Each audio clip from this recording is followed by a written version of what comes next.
Universal News TV, votre chaîne d'information la plus crédible. L'ex-première dame, Madame Simone Gbagbo, a réagi sur Afrique Média suite à l'assouplissement des conditions de mise en liberté de son époux, Laurent Gbagbo, jeudi 28 mai, par la Chambre d'appel de la Cour pénale internationale. Après l'assouplissement des conditions de libération de son époux, Simone Gbagbo reste confiante pour l'avenir politique de Laurent Gbagbo et pour la Côte d'Ivoire. Écoutons maintenant Madame Simone Gbagbo sur le plateau d'Afrique Média. Écoutons. Aujourd'hui donc, un grand thème, les autres ne sont pas souvent des moindres, mais aujourd'hui, quel avenir judiciaire et politique pour Laurent Gbagbo et Charles Blé Goudé? Parce que vous le savez certainement, depuis jeudi dernier, les deux personnalités de la Côte d'Ivoire qui étaient donc sous le coup d'une procédure à la Cour pénale internationale sont libres désormais de leur mouvement. Les restrictions autour de leur liberté sous condition ont donc été levées et aujourd'hui, ils peuvent donc se rendre partout où ils le souhaitent, pourvu que ce soit dans un pays qui a ratifié le statut de Rome et donc qui est membre partie de la Cour pénale internationale. Et ils ont donc déjà manifesté tous les deux leur volonté de retourner en Côte d'Ivoire, mais sur ce point précis, la Cour précise qu'il appartient donc aux autorités de la Côte d'Ivoire de se prononcer. Aujourd'hui, nous allons donc en discuter. Nous allons aussi en seconde partie voir un peu cet appel qui est lancé par l'opposition pour un enrôlement massif des électeurs dans la perspective des élections de 2020, notamment la présidentielle. Et dans la première partie donc, de cette émission, une grande invitée, c'est donc Madame Simone Eivé Gbagbo, qui sera donc avec nous au cours de cette première partie. Bonsoir Madame Gbagbo et merci de nous faire l'honneur à Afrique Média d'être avec nous en direct ce soir. Bonsoir à vous également. Bonsoir à vous, c'est un grand honneur que vous me faites de participer à ce débat-là, qui est un débat important pour toute l'Afrique, particulièrement pour la Côte d'Ivoire. Bonsoir à vous. Alors, Madame Gbagbo, vous avez suivi, comme nous tous, depuis jeudi, donc, les deux personnalités, Laurent Gbagbo et Charles Blé Goudé, sont donc désormais libres de leur mouvement. Comment est-ce que vous avez accueilli la nouvelle de cette libération? Mais je l'ai accueilli avec beaucoup de joie. Beaucoup de joie, beaucoup d'allégresse, beaucoup de bonheur. Parce que c'est justice qui est faite à tout le peuple de Côte d'Ivoire et même à tous les Africains qui se sont levés, qui ont combattu pour cette cause-là. Beaucoup de joie. Beaucoup de joie, voilà. Alors, vous le savez, c'est depuis donc 9 ans que cette procédure dure. Mais pour autant, avec donc la levée des restrictions autour de la liberté sous condition, tout n'est pour autant pas terminé, vous le savez très bien.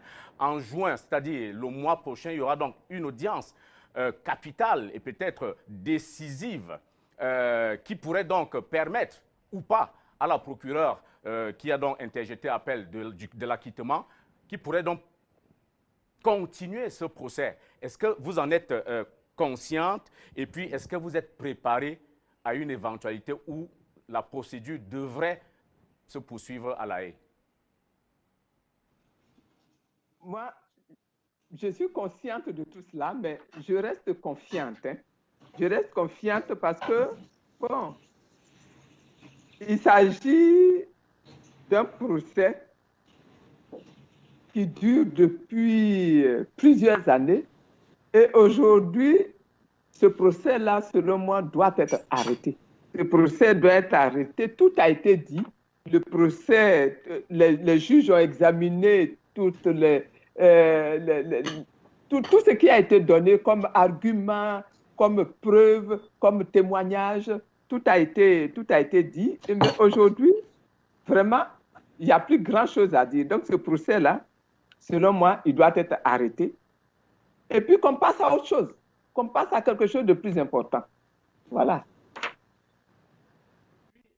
De la Côte d'Ivoire émanent de nombreux appels en direction du pouvoir d'Abidjan, vers qui tous les regards sont tournés, parce que ça dépend désormais d'eux pour que, effectivement, le président Laurent Gbagbo et son co-détenu Charles Blé Goudé puissent faire un retour au pays natal. Est-ce que vous avez un message particulier à l'endroit des dirigeants actuels de la Côte d'Ivoire? Bon, chez nous, dans notre constitution, il y a une disposition qui interdit à quiconque de maintenir un citoyen ivoirien en exil. Aujourd'hui, si le président Gbagbo restait malgré lui en Europe, dans un pays quelconque, c'est comme si on le contraignait à l'exil. Et il n'y a pas de raison qu'on contraigne un citoyen ivoirien à l'exil. Voilà, donc, bon, des appels sont lancés en direction du président, du gouvernement. Bon, c'est normal, hein, puisque tout le monde solidarise. Donc, c'est normal qu'on lui fasse appel. Mais lui-même, il a le devoir de respecter la constitution de son pays. Et donc, moi, je lui demande également d'ouvrir grandement la porte que Dieu a déjà ouverte, de l'ouvrir grandement, ça le grandirait lui-même également, que le président Gbagbo puisse rentrer chez lui, puisque c'est sa volonté, c'est son désir. C'est parce qu'il veut rentrer chez lui qu'il a demandé à ses avocats de lancer cette procédure-là, lui permettant, n'est-ce pas, d'obtenir la levée de toutes les restrictions pour qu'il puisse rentrer chez lui et qu'il puisse participer à la vie politique de son pays comme tout bon citoyen qui le veut. Et donc, aujourd'hui, la chose est faite en Europe. Il faut que ça se réalise dans notre pays. Voilà. Alors, au-delà de votre personne, au-delà des nombreux, des milliers, des centaines de milliers de partisans du président Laurent Gbagbo, au FPI, le Front populaire ivoirien, votre parti, le parti qu'il a créé, comment envisage-t-on le retour du président Laurent Gbagbo en Côte d'Ivoire? Le retour du président Gbagbo, nous l'attendons de pied ferme. Vous voyez, ce retour-là, pour nous, hein, marque la liberté durement acquise, je pourrais dire ça comme ça, mais la liberté d'un homme qui a été accusé de quatre actes d'accusations terribles, et il en a été entièrement lavé. Aujourd'hui, donc, nous souhaitons son retour. Nous revendiquons même son retour, c'est-à-dire que si le président Gbagbo lui-même décidait de ne pas venir, nous allons faire pression sur lui-même pour qu'il rentre dans son pays, parce que nous l'attendons dans son pays, pour qu'il participe au débat, pour qu'il consolide la paix dans ce pays, pour qu'il consolide la réconciliation dans ce pays, pour qu'il ressoude autour de lui le Front populaire ivoirien, et donc il consolide même ce parti-là, qui est l'instrument que lui-même a créé, de manière à ce que nous puissions participer de façon encore plus active et de façon encore plus précise aux joutes à venir, là, les joutes qui sont très proches là, des élections. Voilà un petit peu ce que je voudrais dire cette question-là. L'arrivée du président Gbagbo va consolider le Front populaire ivoirien, va préciser les cartes du Front populaire ivoirien dans le débat qui se déroule en ce moment-ci au niveau de l'échiquier politique en Côte d'Ivoire. Voilà ce que je peux vous répondre déjà à ce niveau-là. Madame Gbagbo, restons sur le FPI. Depuis 9 ans, beaucoup d'eau a coulé sous les ponts. Aujourd'hui, le parti est écartelé entre deux tendances. Quel est l'état d'esprit général aujourd'hui des troupes? Et est-ce que le président Gbagbo peut être l'élément aujourd'hui fédérateur qui puisse permettre l'unification ou la réunification des deux ailes aujourd'hui antagonistes?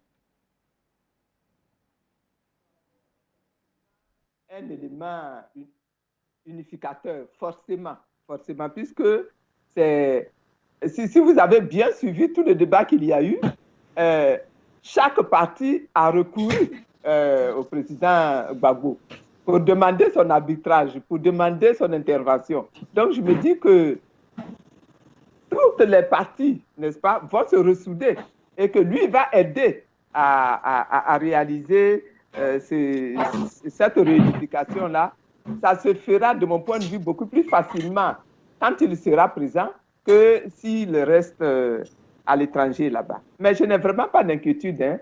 Il a un pouvoir et un charisme encore suffisamment grand pour réaliser même cette réunification à l'intérieur du parti. De ce côté-là, je n'ai aucune inquiétude.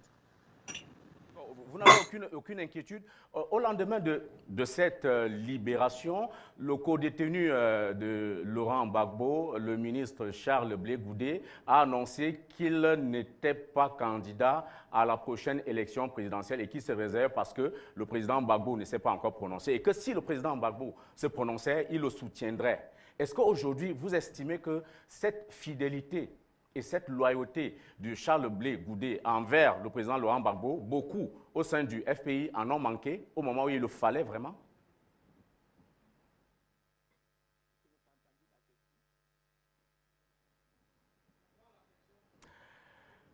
Madame Gbagbo, je vous pose simplement la question. Charles Blé Goudé s'est dit, enfin, n'est pas candidat. Il a annoncé qu'il n'est pas candidat pour la prochaine élection présidentielle et qu'il pourrait se ranger du côté derrière le président Gbagbo si celui-ci annonçait sa candidature. Je vous pose la question, est-ce que vous estimez que la fidélité et la loyauté dont fait montre le ministre Charles Blé Goudé, à un moment donné, sans manquer à quelques militants du FPI au moment où le président Laurent Gbagbo en avait le plus besoin, ou bien vous préférez regarder l'avenir?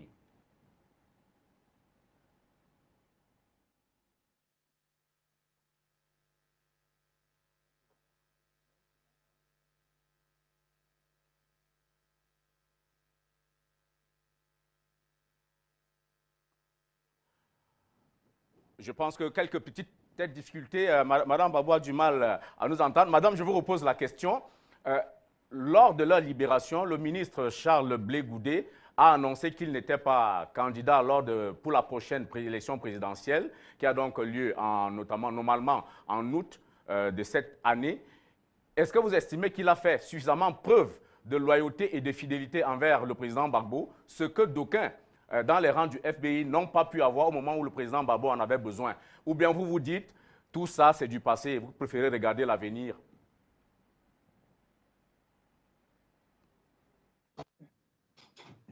Si je me fonde sur ce que Blé Goudé a fait pendant toute la période, pendant toute la crise jusqu'à notre arrestation, le seul mot qu'on peut utiliser pour qualifier, c'est le mot fidélité. C'est le mot fidélité et loyauté. À ce niveau-là, il a été. Donc, vraiment, de ce côté-là, je n'ai absolument aucun reproche à lui adresser, sauf des félicitations. Maintenant, ils ont vécu ensemble là-bas. Est-ce qu'il y a eu des choses là-bas? Je n'en sais rien, mais je n'ai pas entendu dire qu'il y a eu des comportements qui auraient démontré de l'infidélité. Et aujourd'hui, je pense que Blé Goudé est resté fidèle, tout au moins, au combat que nous avons mené ensemble, qui est le combat de la libération de la Côte d'Ivoire, le combat pour une plus grande démocratisation de ce pays, le combat pour une grande souveraineté de ce pays, un plus grand respect de ce pays. Je pense qu'il est resté droit de botte à continuer de mener ce combat-là. Et je pense que il continuera ce combat.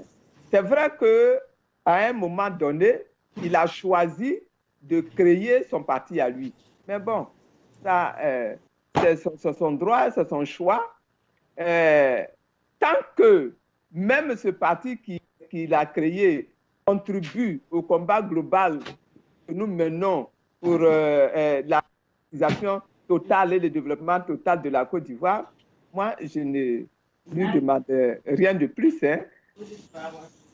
Il est le fils, il est la génération, j'allais dire, beaucoup plus jeune, et il travaille, il mobilise pour que cette génération-là continue d'être dans le mouvement, continue d'être dans le combat, qu'il continue, qu'il maintienne sa posture-là et qu'il continue de soutenir des années. Moi, voilà ce que je lui demande. Et je pense qu'à ce niveau-là, il n'y a pas beaucoup d'inquiétude à avoir. Tout à fait, madame. D'ailleurs, le même Charles Blé Goudé a annoncé que certes, leur libération est une victoire, mais qu'il ne s'agit pas d'une victoire d'un camp contre un autre. On y voit donc transparaître véritable message d'apaisement. Dans quel état d'esprit vous accueillez effectivement cette sortie et comment est-ce que vous envisagez sur la scène politique ivoirienne, dans le contexte actuel, une cohabitation FPI, PDCI, RDR et RHDP? Vous savez, de mon point de vue, et c'est ce que j'ai dit depuis que je suis sorti de prison, en Côte d'Ivoire ici, nous ne pouvons pas nous permettre le luxe de continuer d'être divisés. Quand je dis divisé, je ne dis pas qu'il faut créer un parti unique. Mais quand je dis divisé, je dis il faut que le peuple ivoirien accepte de cohabiter dans la paix dans ce pays. Voilà. Et ça, c'est obligatoire, c'est incontournable. Il nous faut nous réconcilier au-delà de tous les soucis, tous les chagrins, toutes les difficultés, toutes les frustrations que nous avons connues. Pour que nous puissions continuer d'exister, il faut que nous acceptions de cohabiter dans la paix et dans le respect mutuel les uns des autres. Bon. Une fois que cela est dit, cela implique que PDCI, FPI, RDR, RHDP, etc. et tous les autres partis sont destinés à partager ce même territoire. Le plus fort doit gouverner et le plus faible doit laisser le plus fort gouverner.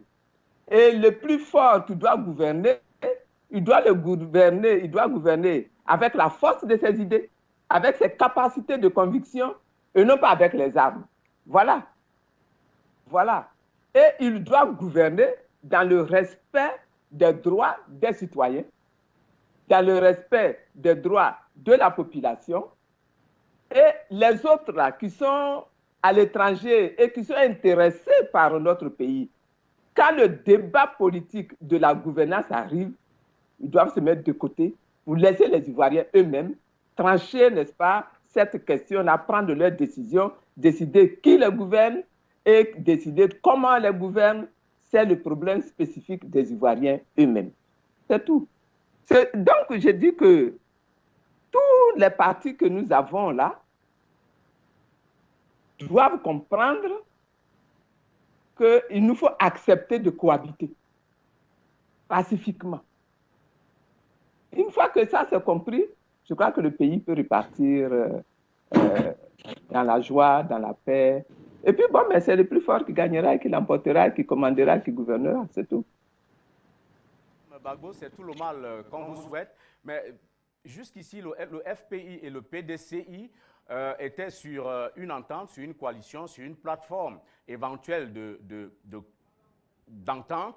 Aujourd'hui, est-ce qu'avec la libération du président Gbagbo, est-ce que ça change quelque chose à cette relation? Est-ce que ça change quelque chose à vos ambitions? Ou du moins, quel est l'impact de cette libération du président Gbagbo sur les projets politiques du FPI?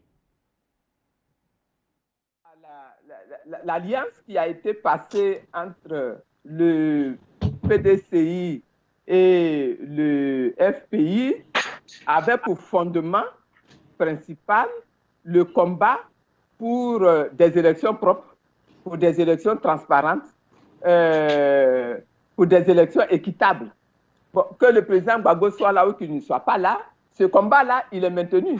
Et l'arrivée du président Gbagbo, je me dis, va apporter un grand plus à cette alliance-là pour booster ce combat-là, que ce combat connaisse un terme encore plus victorieux. Et donc, je dis si, mais je devrais dire plutôt quand le président Gbagbo va arriver en Côte d'Ivoire, je pense que le débat va être repris pour être prolongé, pour être approfondi. Et puis à ce moment-là, on verra s'il faut aller au-delà, n'est-ce pas, de ces premiers horizons que je vous ai indiqués. Mais ça, c'est l'avenir qui le dira. C'est les négociations, c'est les débats qui en décideront. Aujourd'hui, là, je ne suis pas le Saint-Esprit, même si on est le jour de la Pentecôte. Et je ne peux pas me permettre de prophétiser sur l'avenir. Mais son arrivée, c'est sûr, va nous permettre d'approfondir ce débat-là. Et nous, en tout cas, FPI, ça va nous arranger plus.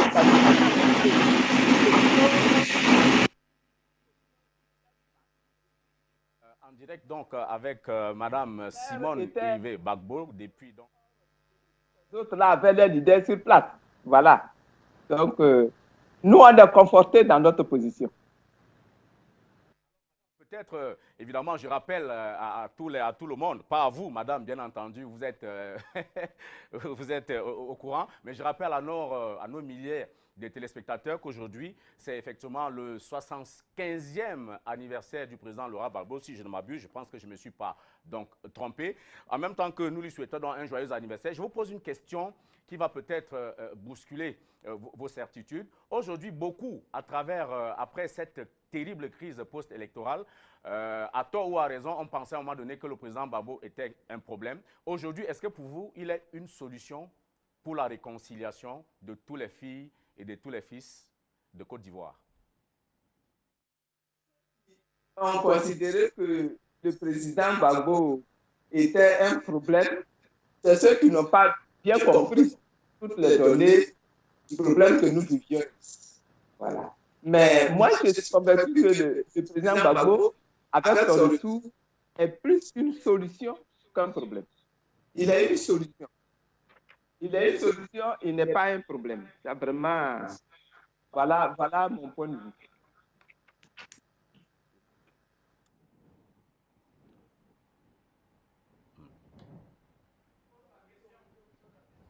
Alors, Madame Gbagbo, on est en train de sortir certainement de cet entretien. Aujourd'hui, l'opposition, de façon générale, appelle à un enrôlement massif des électeurs. Vous pensez que c'est l'une des clés de la prochaine bataille présidentielle de 2020?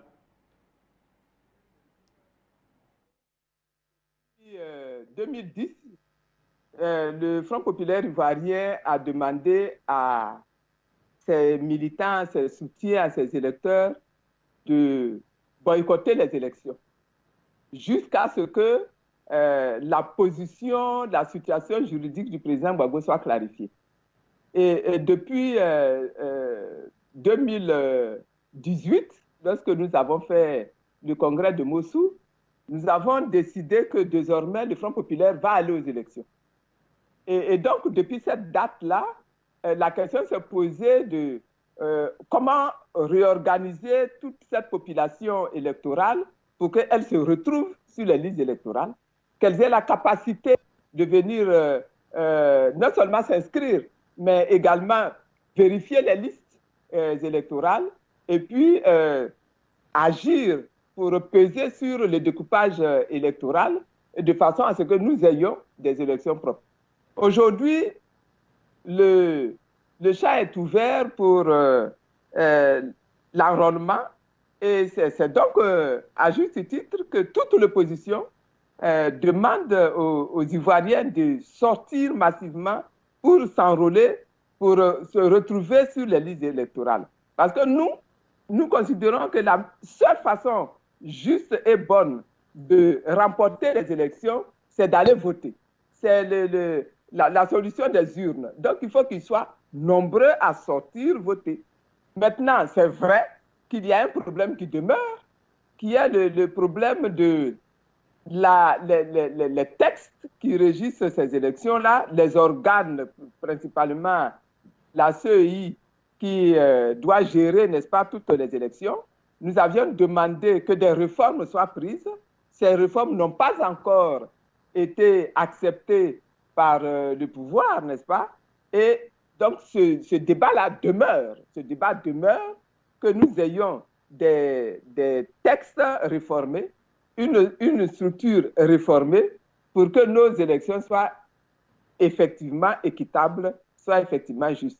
Mais ça ne nous servirait même à rien d'avoir des réformes de nos textes si nos électeurs ne sont pas inscrits sur les listes électorales. C'est pour ça que nous demandons que dès à présent, ils soient nombreux à sortir de chez eux pour aller s'inscrire sur les listes électorales. Le reste du combat, il continue, il doit être mené également. Voilà un petit peu ce que je vous réponds à ce niveau-là. Ben, Madame Gbagbo, dernière, ce n'est pas une question, Est-ce que vous avez, au terme de cet entretien exclusif, est-ce que vous avez un message particulier à l'endroit non seulement du peuple ivoirien, mais des dirigeants actuels de la Côte d'Ivoire? Au peuple ivoirien, je voudrais encore dire, répéter ce que je viens de vous dire. Peuple ivoirien, aujourd'hui, là, levons-nous. Levons-nous et allons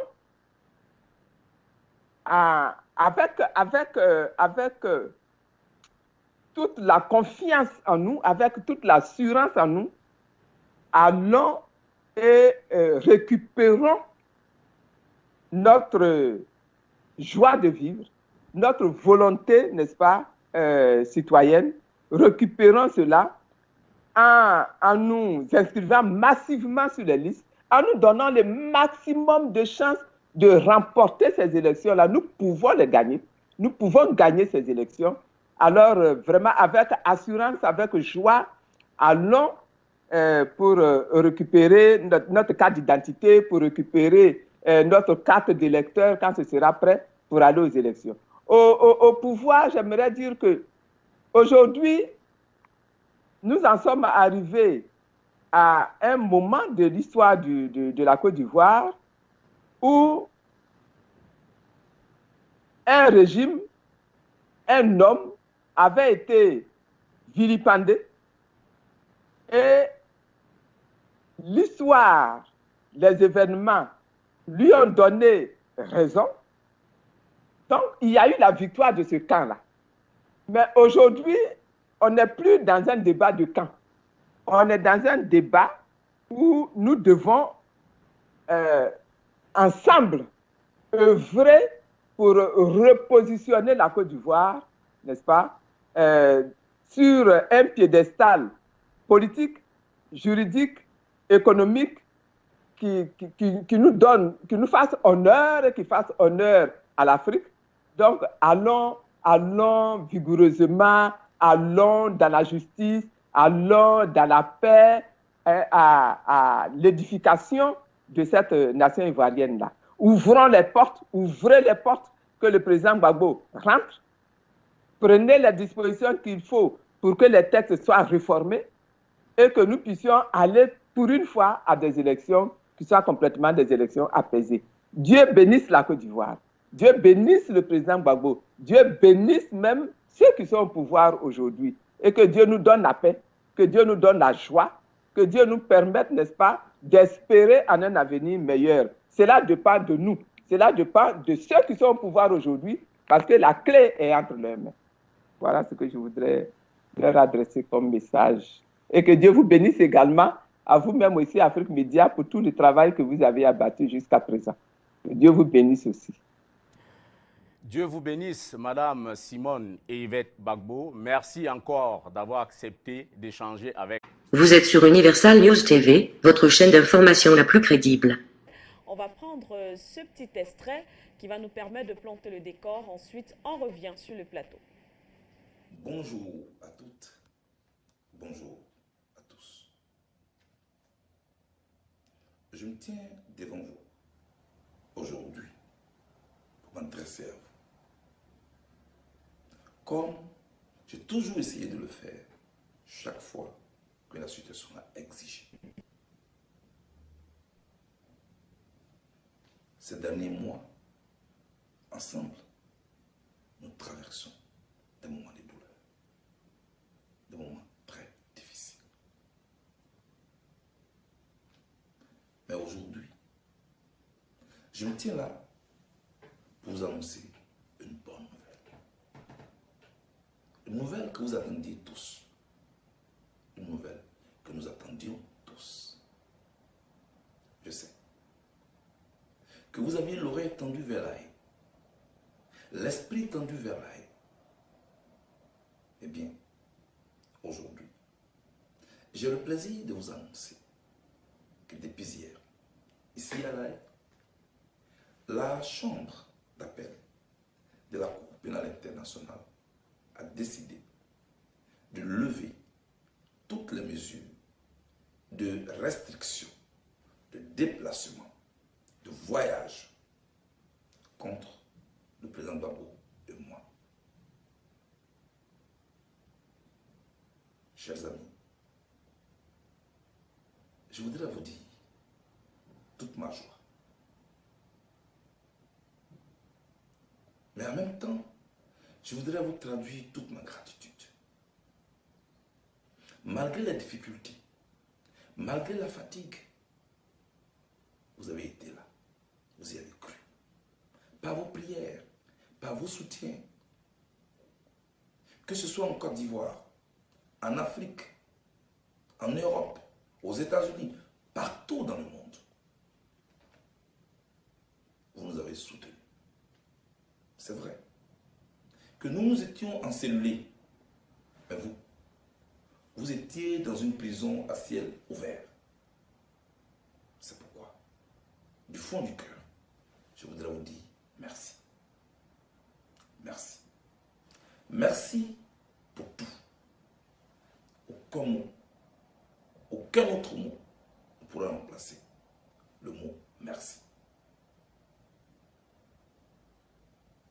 Pour autant, depuis mon arrivée ici, je l'ai toujours dit et je le répète, je ne cherche pas à triompher de qui que ce soit.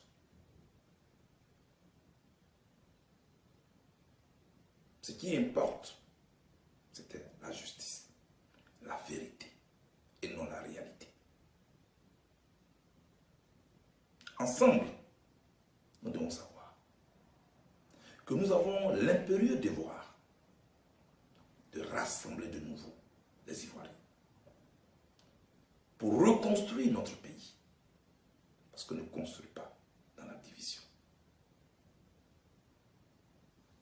Cette décision, qui est certes une victoire, qui est certes un pas en avant, ne doit pas être considérée comme la victoire d'un camp sur un autre. Chers amis, c'est à Dieu que revient la gloire. Et je vous l'avais dit, ce que Dieu a commencé, il va terminer.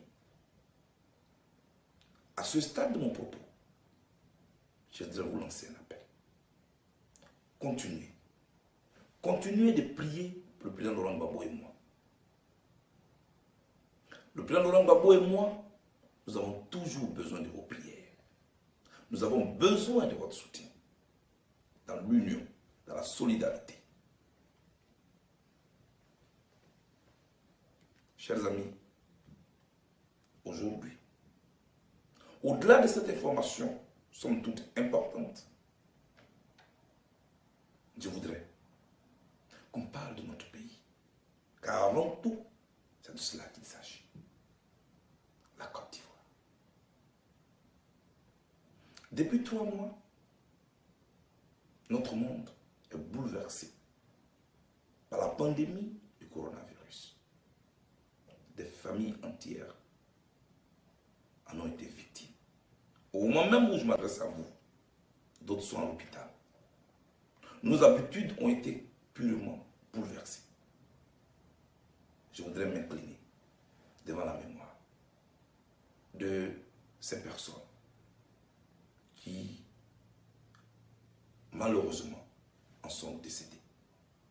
Souhaiter encore prompt établissement à ceux qui sont encore à l'hôpital. Demander et prier ceux qui sont encore en vie de bien vouloir respecter les mesures barrières pour protéger leur vie, pour protéger notre vie et la vie des autres. Au sujet de cette pandémie, je me suis souvent de fois adressé à vous, soit pour rappeler le respect des mesures, soit pour vous inviter à la solidarité. Parce que pour moi, dans cette période d'incertitude, nous devons mettre en parenthèse nos différences, nos différents politiques.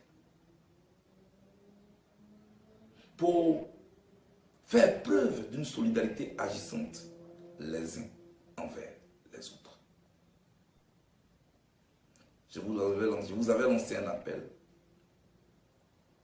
autour d'une opération baptisée un acte citoyen pour soutenir notre armée blanche, c'est-à-dire le corps médical qui nous soigne quand nous sommes malades.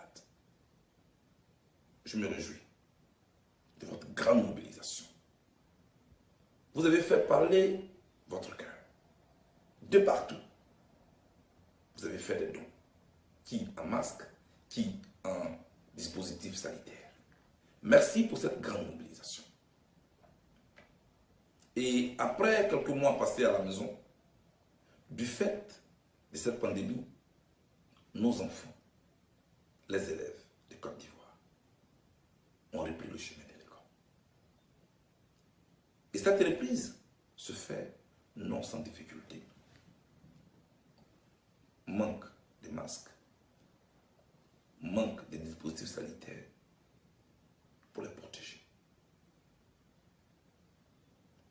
Chers amis, seule la solidarité pourra nous permettre de venir à bout de cette pandémie. C'est pourquoi, une fois encore, je voudrais vous demander de faire preuve d'engagement, de détermination envers nos élèves, envers le personnel enseignant, envers l'administration scolaire qui a besoin de nous, qui a besoin de toi. Va, fais don de masques, va, fais don de gel hydroalcoolique dans l'établissement scolaire le plus proche de toi. Tu auras aidé un enseignant, tu auras aidé un élève. Chers amis, pour moi, c'est seulement et ainsi que nous pourrions venir à bout de cette pandémie. Comment pourrais-je continuer cette adresse qui concerne la vie de la nation sans aborder un sujet tout aussi important? Il s'agit des opérations cumulées de l'enrôlement pour l'obtention de la carte nationale d'identité et de l'inscription sur la liste électorale.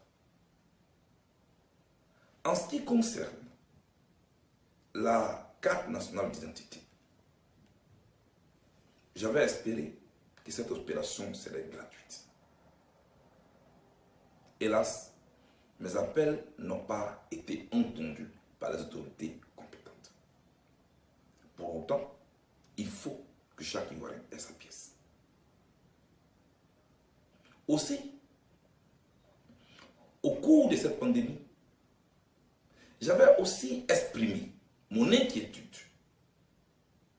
relative au fait qu'on demande aux Ivoiriens de rester à la maison pour se protéger de cette pandémie, mais qu'en même temps, on leur demandait de laisser faire enrôler. Maintenant que les mesures ont été assouplies, que le port du masque est obligatoire, et que les centres d'enrôlement se sont multipliés, et qu'il y a maintenant même des agents d'enrôlement qui sont ambulants, je trouve que le risque est moindre. C'est pourquoi je te demande, toi qui m'écoutes, d'aller te faire enrôler pour obtenir ta pièce nationale d'identité ou de la renouveler pour ceux qui la possèdent déjà.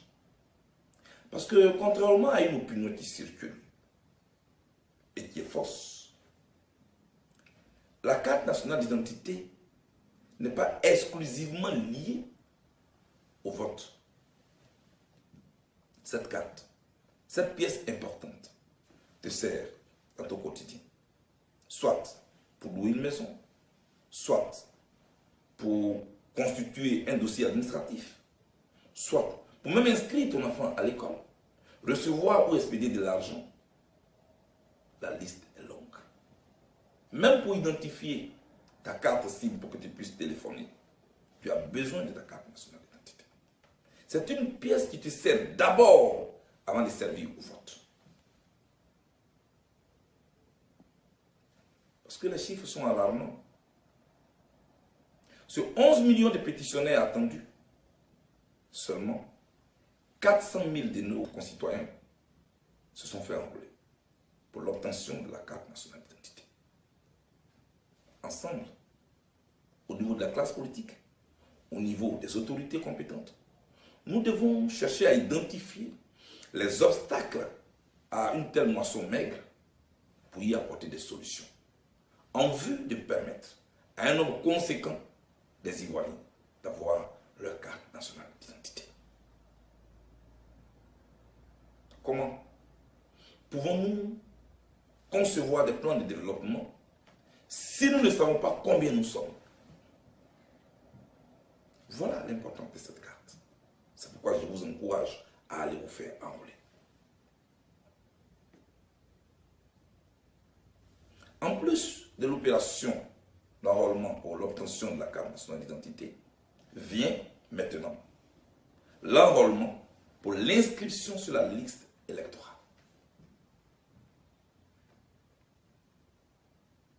Là encore, sont attendus plus de 4 500 000 Ivoiriens.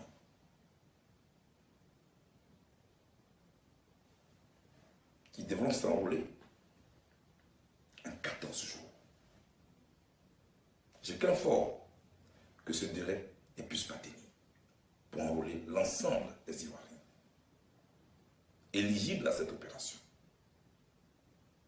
C'est pourquoi je lance un appel aux autorités de la Côte d'Ivoire pour rallonger ce délai d'au moins 30 jours.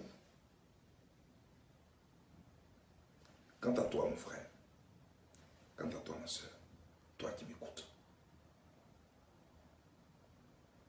nous sommes en 2020 et l'heure du choix approche. L'heure du choix n'est plus loin. Quel choix? Le choix de la personnalité qui va décider pour toi dans les 5 prochaines années. Et ce choix ne doit pas se faire sans toi. Ne sois pas spectateur de ton avenir. Ne sois pas spectateur de ta vie et de la vie de tes enfants, de la vie de ta nation. Une élection, on peut la gagner avec une voix en plus, comme on peut aussi la perdre avec une voix en moins. Tu comprends donc, mon frère, ma soeur, que ta voix peut faire la différence. C'est pourquoi je te demande, maintenant, va t'enrôler. Va te faire inscrire sur la liste électorale. Parce qu'on ne doit pas décider de ton avenir sans toi. Cette opération n'est pas le lieu de recensement des militants politiques. C'est un acte citoyen.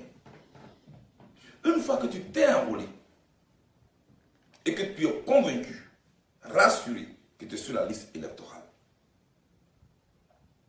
une fois que tu as ta carte nationale d'identité, une fois que tu as pris 500 francs CFA pour te constituer, pour te faire établir ton certificat de nationalité, te permettant de t'inscrire sur la liste électorale, mon frère, tu attends. Nous attendons tous que tous les candidats défilent devant nous avec leur projet de société. Quitte à nous, que nous soyons BT, que nous soyons Gula, ou qui que nous soyons FPI, RDR, PDCI, COGEP,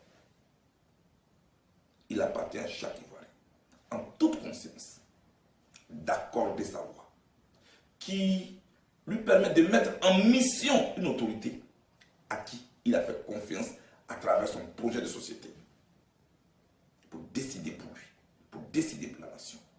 Ce temps arrive, pour le moment, pour que tu aies droit à ça, pour que tu puisses aussi décider. Je t'encourage et je t'appelle maintenant. Je te lance cet appel. Va te faire enrôler. Prends 1 heure de ton temps. Prends 2 heures de ton temps.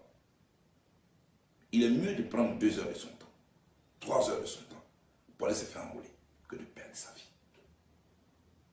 cette élection, elle devra se faire de manière apaisée. Parce qu'avant tout, c'est un jeu. Nul n'a le droit de mettre ses ambitions au-dessus de la vie des Ivoiriens.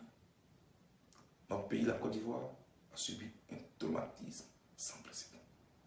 Nous n'avons plus le droit, au nom de quelque ambition que ce soit, de la replonger dans des violences.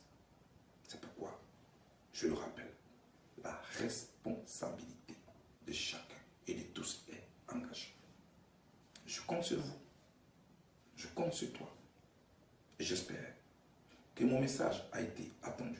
Une fois encore, merci d'avoir été là. Merci pour votre soutien. Merci à vous tous. La situation que nous vivons actuellement appelle à l'humilité, appelle à la solidarité, appelle à l'humanité. La Côte d'Ivoire a besoin de toutes ses filles et de tous ses fils. Que Dieu bénisse la Côte d'Ivoire. Je vous remercie. Vous êtes sur Universal News TV.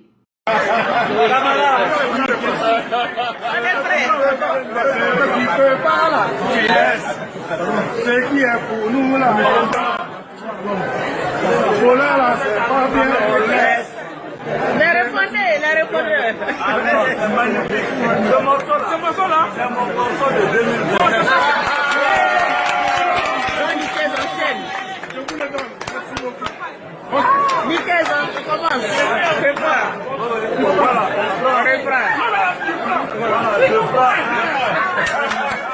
Bogota c'est pour nous, Bogota c'est pour nous, Afou c'est pour nous, c'est que tu peux pas là, c'est que tu peux pas, oh là là on veut pas, 2020 c'est pour nous, 2020 c'est pour nous, Côte d'Ivoire c'est pour nous, on est tous debout là, c'est que tu peux pas,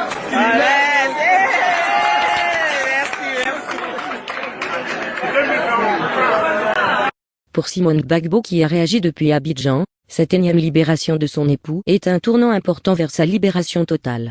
Il convient de rappeler que, pour le moment, Laurent Gbagbo ne bénéficie pas encore d'une libération définitive. Ici, Christine Muriel, pour Universal News TV. Merci de suivre Universal News TV sur YouTube. Nous vous rassurons que les informations que nous diffusons au quotidien sont suffisamment crédibles. Alors, n'hésitez pas à liker la vidéo si elle vous plaît, et si vous êtes nouveau sur la chaîne. N'oubliez pas de vous abonner et d'activer la cloche de notification pour ne pas rater nos prochaines vidéos.